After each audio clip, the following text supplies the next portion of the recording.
เรียนคณะกรรมการที่เคารพทุกท่าน หนูชื่อว่าเด็กหญิงสุพนิดา เขาภูเขียว กำลังเรียนอยู่ชั้นมัธยมศึกษาปีที่3โรงเรียนหนองแวงบุญงาม สำนักงานเขตพื้นที่การศึกษา ประถมศึกษา101เขต3ในมื้อนี้สิมาเว้าเรื่องความภูมิใจในท้องถิ่นบ้านเกิดเมืองนอน ให้ซุผู้ซุคนฟังกันเด้อค่ะเมืองร้อยเอ็ด ห่าลางคนก็เอิ้นว่าเมืองเกินร้อย เป็นหม้องที่มีประเพณีวัฒนธรรมอันดีงาม มีหม้องท่องเที่ยวงามคักงามแหน่ มีของดีที่เป็นเอกลักษณ์ของหมู่เราหนูมีความภูมิอกภูมิใจหลายคักหลายแหน่สิมาเว้าสู่ฟัง พี่น้องเอ้ย ไผว่าเมืองร้อยเอ็ดเศร้าอยากจูงแขนมาเบิ่งแหน่เสียงพิณแคนโตดตรงแล่นแต๊ม่วนคักหลายคือเสียงโหวดบ่มีเศร้าแม่นจั่งใดตั้งแต่โบราณมาแล้วโหวดเป็นของเล่นของเด็กน้อยเลี้ยงงัวเลี้ยงควายเฮ็ดจากไผ่กูแคนมีรูปทรงคือกับบั้งไฟขนาดถือพอดีกับมือแต่ก่อนก็สิเอาโหวดผูกใส่กับเสียกแล้วก็แก่งให้เกิดเสียงดัง ต่อมามีนักดนตรีพื้นบ้านชาวอำเภอหนองพอกจังหวัดร้อยเอ็ดผู้หนึ่งชื่อว่านายทรงศักดิ์ ปทุมศิลป์เป็นผู้นำวงมาพัฒนาดัดแปลงให้เป็นเครื่องดนตรีประเภทเป่าได้สำเร็จ เพิ่นเป็นผู้เป่าโหวดเล่นผสมผสานกับเครื่องดนตรีพื้นบ้านอื่นๆในวงโหวดเสียงทองสร้างความม่วนซื่นโฮแซวเป็นที่ถูกอกถูกใจของผู้ชมหลายคักขนาด ติดบ้านตาหาบ้านลือชื่อเสียงโด่งดังฮู้จักไปทั่วจังหวัดร้อยเอ็ดและจังหวัดใกล้เคียงจากนั้นเพิ่นก็ได้รับเชิญให้ไปเป็นอาจารย์พิเศษในสถาบันการศึกษาอย่างวิทยาลัยนาฏศิลป์ร้อยเอ็ดมหาวิทยาลัยมหาสารคามในเวลาต่อมาค่ายเพลงชื่อดังแกมมี่โกลด์ก็ได้เชิญเพิ่นนำเอาโหวดไปเล่นประกอบดนตรีเพลงลูกทุ่ง ให้กับเพลงครูตลาคุณวุฒิเพลงของใหม่พิรมพรจนเป็นที่โด่งดังจังเพลงเหนื่อยไหมคนดีนักสู่ม .3 ร่วมเพลงดังสองฝั่งโขงเพลงประกอบละครนายหอยทมิฬแล้วก็เพลงอื่นๆอีกนับบ่ถ้วนเลยนายทรงศักดิ์ ปทุมศิลป์เป็นตัวอย่างที่น่ายกย่อทางด้านวัฒนธรรม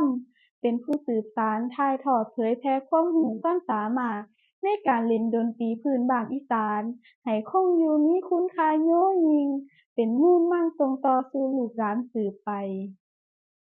เพิ่นได้รับยกย่อเสิร์ชสู่เกียรติเป็นศิลปินแห่งชาติสาขาศิลปะการแสดงดนตรีพื้นบ้านอีสาน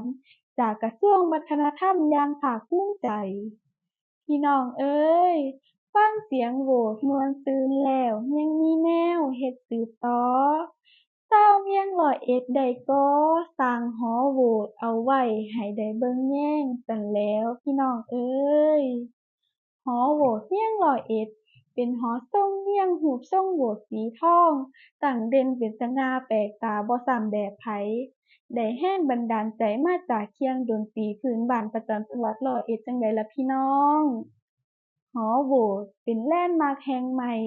ตั้งอยู่ภายในสวนสมเด็จย่าใจกลางเมืองร้อยเอ็ด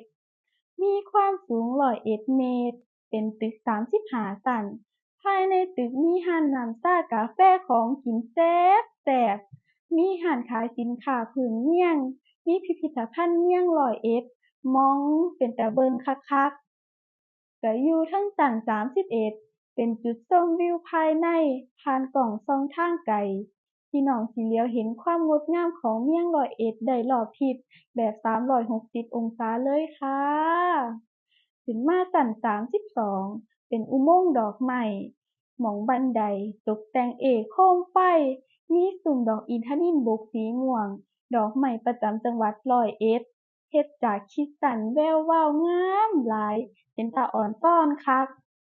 ขึ้นมาชั้น33เป็นพื้นที่แสดงนิทรรศการ หนูสิพาพี่น้องไปเบิ่งจุดชมวิวที่โดดเด่นที่สุดของหอโหวต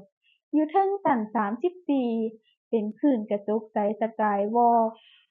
ผู้คนย่างชมวิวทิวทัศน์และรับลมเย็นๆได้ตามธรรมชาติเพราะบ่มีกระจกกั้น แต่คันผู้ใดย้านความสูงอย่าไปย่างเด้อใจมันสิวิววิวจนขาสั่นพู้นล่ะต่อมาขึ้นมาชั้น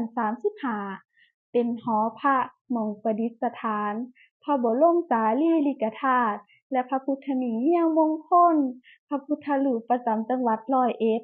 เข้าไปกราบไหว้เพื่อเป็นสิริมงคลให้กับชีวิตของเจ้าของเด้อค่ะพี่น้องเอ๋ยคันมาถึงเมืองเกินร้อยอย่าลืมให้มาเบิ่งหอโหวดตั้งเจิดเทิดสูงเสียดฟ้ามางามแท้แม่นอีหลีภูมิใจเด้ภูมิใจหลายเหลือล้นคนใกล้ๆเพิ่นมาแหวะเชิญพี่น้องลุงป้าน้าอาพ่อแม่มาเที่ยวยามหมู่ข้อยชาวร้อยเอ็ดนั้นน้ำใจดีแท้เด้พี่น้องเอ๋ยสวัสดีค่ะ